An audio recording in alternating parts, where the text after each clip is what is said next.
Welcome to the post-game wrap-up. Spencer McLaughlin with you, joined by SUU head coach Kai Edwards. Coach, heck of a game that we were just witness to. An eventful final 10 minutes or so with the rain and wind coming into play, but your initial reaction to a 1-0 defeat to California Baptist? Yeah, Cal Baptist is the league champs, right? And they were a PK and overtime away from beating UCLA in the first round of the NCAA tournament, right? So we gave up a goal, we tightened up, we created chances. They're good, and we played very well. And I think anyone who watched the game could see it was a game, especially coming off of our performance in the first half last Sunday to play the best team, arguably in the league. And play like that, I thought it was good. It's unfortunate not to get the result, but the performance was there. You had that ninth-minute goal early on, and then your defense really hunkered down, as we saw, obviously not allowing a goal the rest of the game. What did you feel like shifted for them in a positive on that back line? Yeah, they started dropping early. Cal Baptist slips well behind, and that's where the goal came from. And they started dropping earlier and stopped it, right? And I think they probably had one or two after that shots on goal, right? Even most of their shots are wide. And so, they lucked down. And even when we went down a player for, 15, 20 minutes, barely gave up any chances and locked it down. And the attack created chances. And, it's one of the best keepers in the league. And you got to score the goal, but you also can't just be upset every single time, right? Your team worked their butt off. Subs came in and competed like crazy.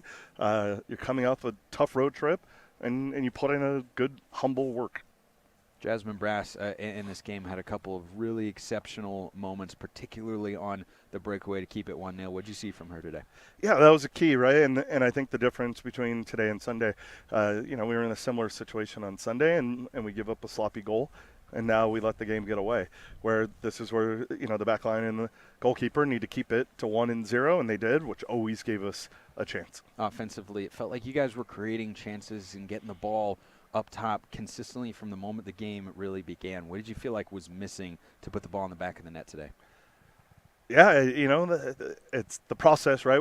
They're working hard, they're training, they're creating chances, and then sometimes it's not complicated. It's at some point someone has to score, right? There's only so many plays and systems, like it only means so much. At some point, the answer is I have to kick it into the net where the goalkeeper is not. Right, and that's the difference right now, and that's the goal this coming Sunday. As you put a bow on this one and look ahead to Utah Valley, a team that just beat this CBU squad 7-1 last time out, how do you get your team ready for that challenge?